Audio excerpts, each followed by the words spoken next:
What if I told you the most dangerous person in any room isn't the workaholic, the overachiever, or even the genius? It's the one everyone calls lazy. You know the type, big dreams, bigger ideas, but somehow they never seem to act on them. Society labels them as unmotivated, but Carl Jung, he called them something else entirely. And by the end of this video, you'll understand why this kind of person quietly terrifies everyone around them, including you. Or maybe you are that lazy, ambitious person. But first, let me show you exactly what I mean. You walk into a coffee shop, you see two people.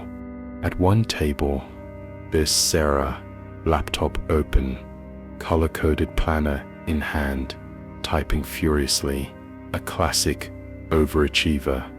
At the next table, there's Mike. He's scrolling his phone, looking half asleep. His notebook hasn't been touched in over an hour. Now, here sets the question: who would you bet on to change the world? Hold that thought, because what I'm about to tell you will flip your entire understanding of success. Mike has an idea that could revolutionize transportation. Sarah, she's updating her LinkedIn profile. Mike sees solutions to problems Sarah doesn't even know exist. Sarah is optimizing her morning routine.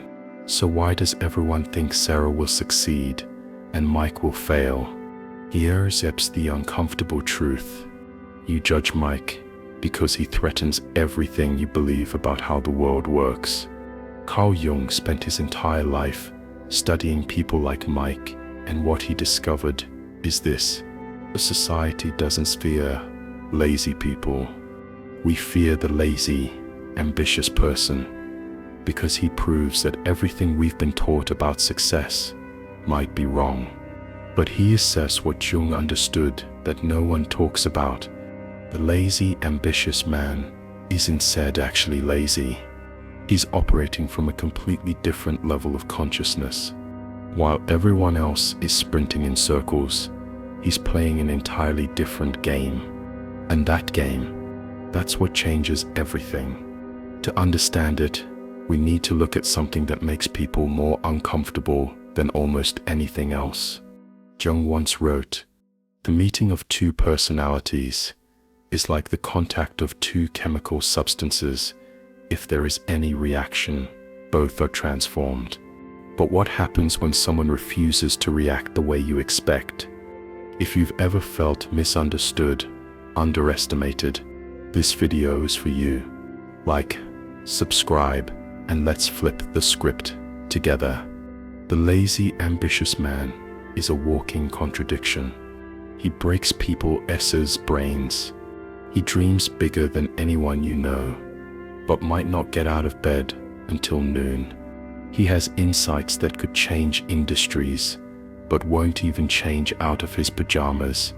He sees opportunities everywhere, but appears to pursue none of them.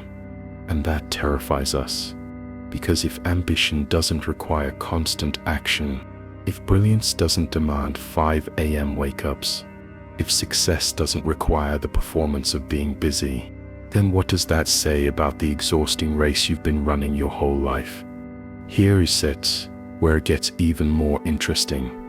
Jung discovered why this person, the lazy, ambitious one, makes you so uncomfortable. And it has nothing to do with laziness.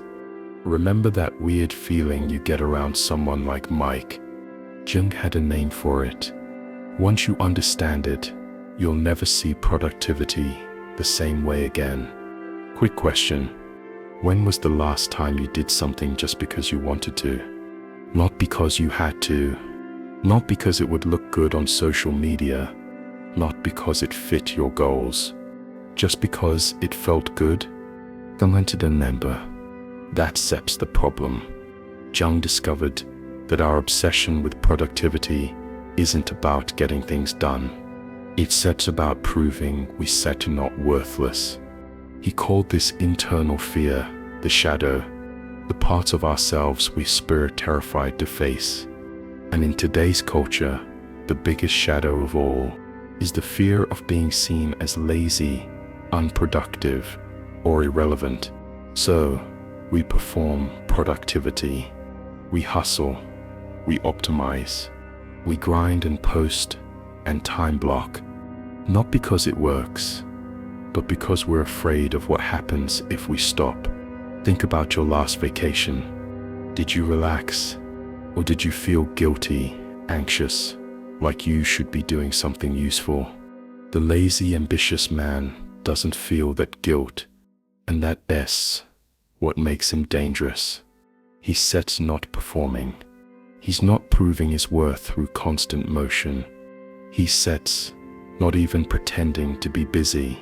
And somehow, this is the part that breaks people. He still has better ideas than everyone running around like their hair's on fire. Jung wrote, "Everything that irritates us about others can lead us to an understanding of ourselves." So what irritates you about the lazy, ambitious man? That he's not playing by the rules you were forced to follow. That he's not sacrificing his present for some imaginary future. That he's not treating his life like a problem to be solved. But what if he sips not the problem? Let me show you something. Because Jung made a discovery about the mind that explains everything. Here is what the productivity gurus don't want you to know. Your unconscious mind is infinitely more creative than your conscious effort. Everything you've been taught about ideas and innovation is backwards. Jung wrote, "The creation of something new is not accomplished by the intellect, but by the play instinct, acting from inner necessity. The creative mind plays with the objects it loves." Pause and read that again. The creative mind plays. It doesn't just grind. It doesn't hustle. It doesn't set smart goals. It plays. Einstein got his theory of relativity while daydreaming. Tesla saw inventions on his evening walks. Jung had his biggest breakthroughs during what others called his lazy periods. So what's really going on in the lazy, ambitious man's mind? He sits not wasting time. He sits not lost. He sits accessing something most people never touch. He's letting his unconscious mind process information in ways you can't even imagine. While you're forcing yourself through another productivity framework, he sits connecting ideas you can set even see. That's why his insights seem to come from nowhere. But they sit not from nowhere. They're from a deep well of unconscious processing that's been working silently in the background. Remember Mike from the coffee shop? While Sarah updated her profile, Mike's mind was solving problems she didn't even know existed. Jung called this process active imagination. When your conscious mind steps back and your unconscious presents its insights. But here is that's the catch. It can sit be forced. It can set be scheduled. It can set be optimized. It happens on its own timeline. And that's exactly why society fears the lazy, ambitious man. Because he's tapped into something that can't be controlled, can set be measured, can't be turned into a productivity system. Jung once said, "The most terrifying thing is to accept oneself completely." The lazy, ambitious man has accepted something most people never will, that his mind works differently, and that acceptance gives him access to something no productivity hack ever could. But it also makes him a threat, not just to your routines or your hustle, but to the entire foundation of how society defines value. And now we get to the real reason people fear him. And no, it's not what you think. This isn't just about personal success. This is about power. Jung wrote, "The individual has always had to struggle not to be overwhelmed by the tribe, but the lazy, ambitious man He sets not struggling against the tribe. He sets ignoring it entirely. And that is terrifying to anyone who profits from your compliance. Think about it. We are raised inside a system built on one unshakable belief. You go to school for 16 years to learn how to follow instructions. You get a job and trade your hours for money. You buy things to signal your worth. You optimize your life to be more productive. For what exactly? The lazy, ambitious man looks at this system and asks one simple question: why? And no one has a good answer. He has ambition without anxiety, dreams without desperation, ideas without the need to monetize them immediately. That makes him unpredictable. And unpredictable people are dangerous, especially to systems built on predictability. But here rests the deeper fear, the one that keeps people up at night. What if he sets right? What if ambition without anxiety is actually more effective? What if dreams pursued from peace are more likely to manifest than dreams chased in panic? Because if that tests true, then millions of people have been suffering for nothing, sacrificing their mental health, their relationships, their joy, all for a system that was never designed to serve them, only to use them. The lazy, ambitious man is living proof that there's another way, a way that doesn't require constant performance, that doesn't demand endless optimization, that doesn't ask you to treat your soul like a productivity app. Jung said, "Your vision will become clear only when you look into your heart. Who looks outside dreams, who looks inside awakens." The lazy, ambitious man is looking inside, and what he sees there doesn't match what society tells him he should want. And here sits where this gets personal, because Carl Jung himself was the original lazy, ambitious man, and his story proves everything. His colleagues thought he was wasting his potential. The academic world dismissed him as too mystical. Society labeled him brilliant, but impractical. Jung spent years in what looked like unproductive solitude, exploring his own mind, writing in journals no one read, developing ideas that seemed to have no application. Sound familiar? That's exactly what people say about the lazy, ambitious man today. But Jung knew something his critics didn't. He had accepted the truth. His mind worked differently. He understood that his greatest contributions wouldn't come from achievement, but from inner exploration. And from that acceptance came insights that revolutionized psychology, the collective unconscious, personality archetypes, the shadow, the anima, and animus. All of it emerged from what looked like laziness, but was actually deep, unconscious processing.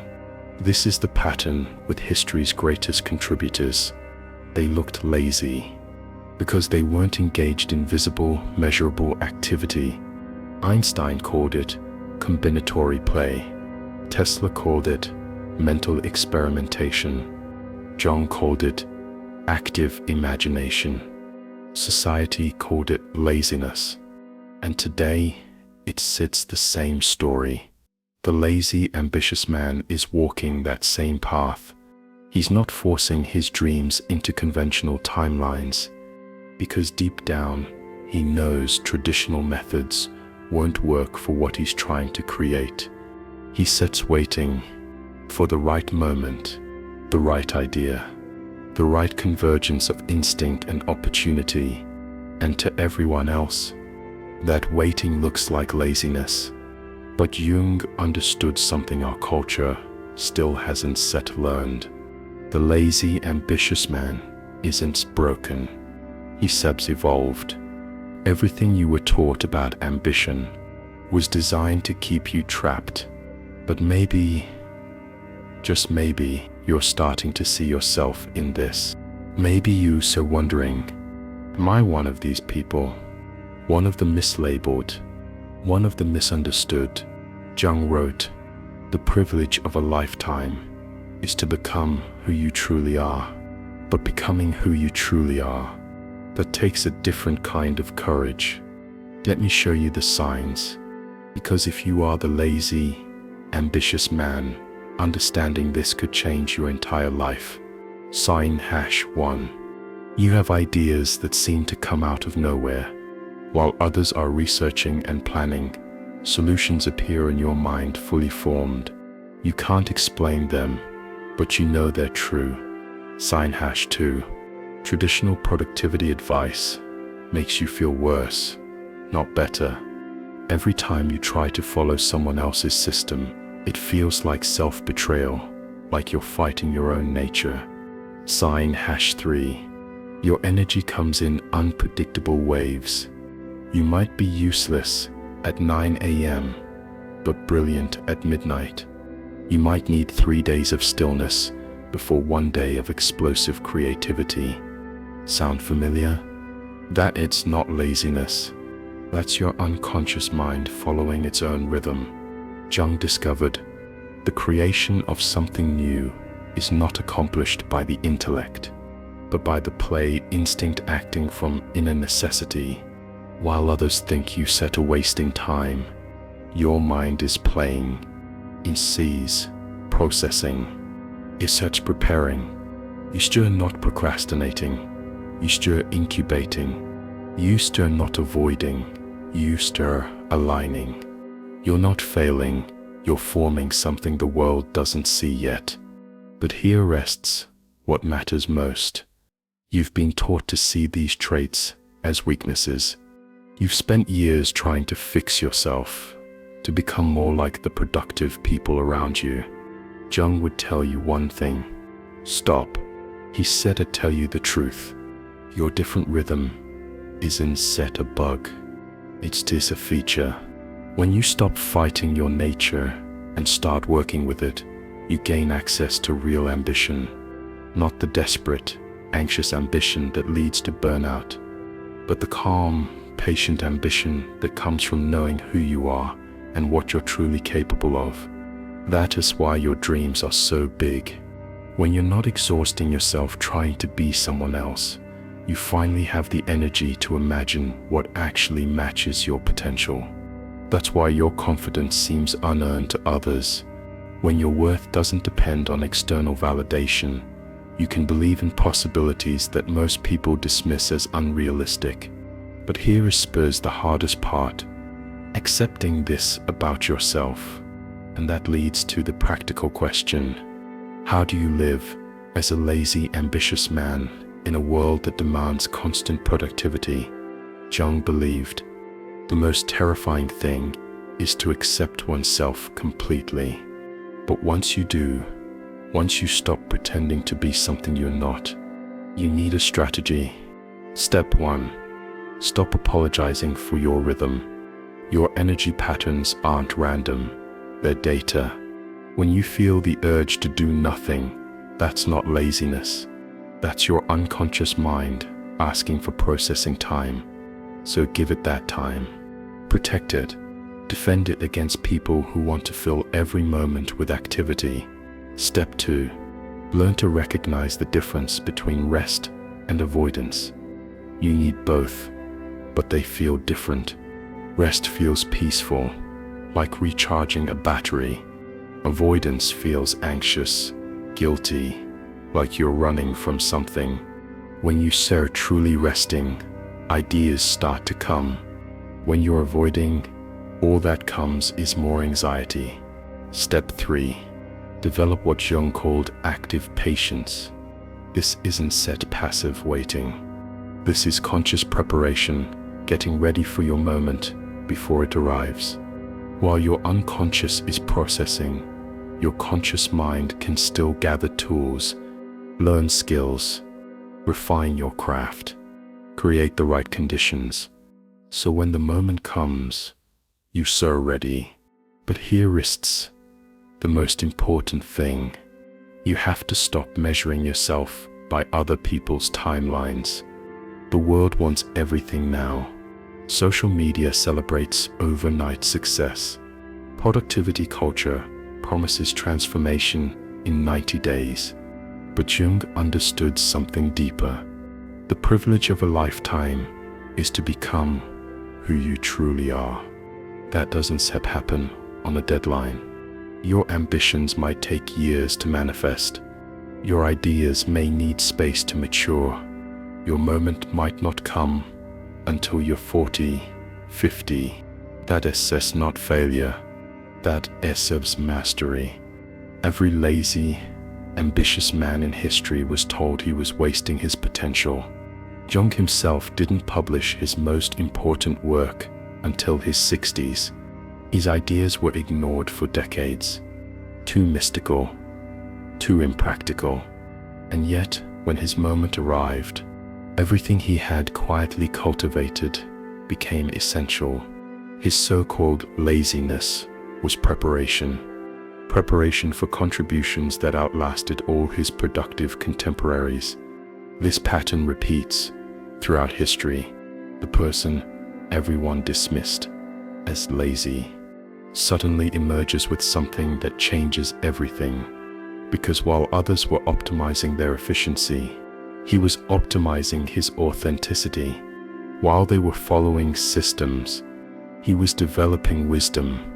While they were performing productivity, he was becoming someone worth being productive for. Here's what no one tells you about being the lazy, ambitious man. Your moment will come, but it won't look like anyone else says.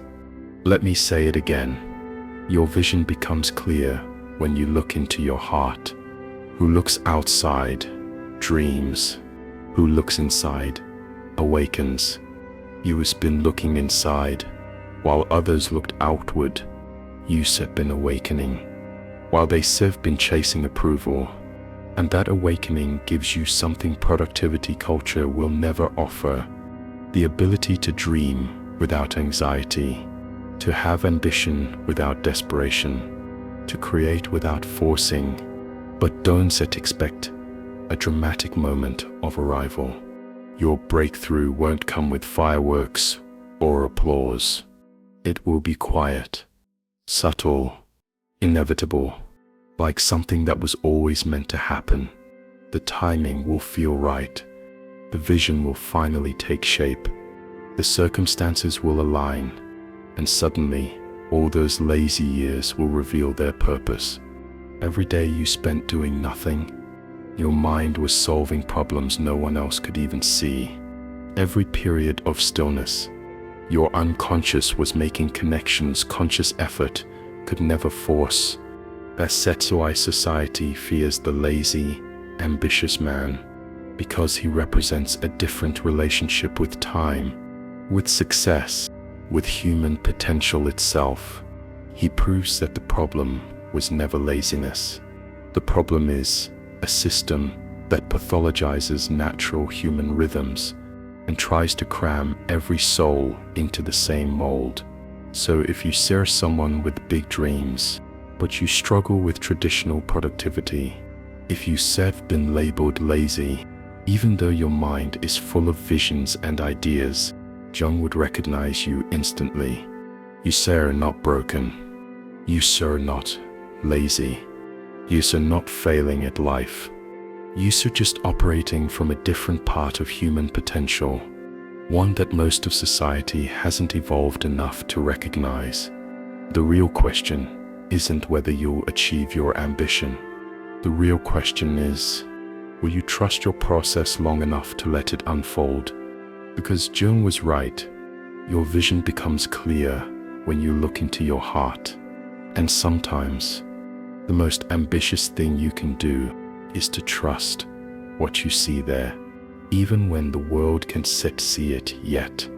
The lazy, ambitious man isn't society's problem. He sets society's possibility, and that is exactly why they fear him. If this message made you see yourself differently or reminded you of someone you know, tell me in the comments. What's the biggest dream you've been afraid to pursue because it doesn't fit the traditional productivity model? And if you want more content that challenges everything you've been taught about success, subscribe and hit that notification bell, because this is just the beginning of a conversation the world needs to have.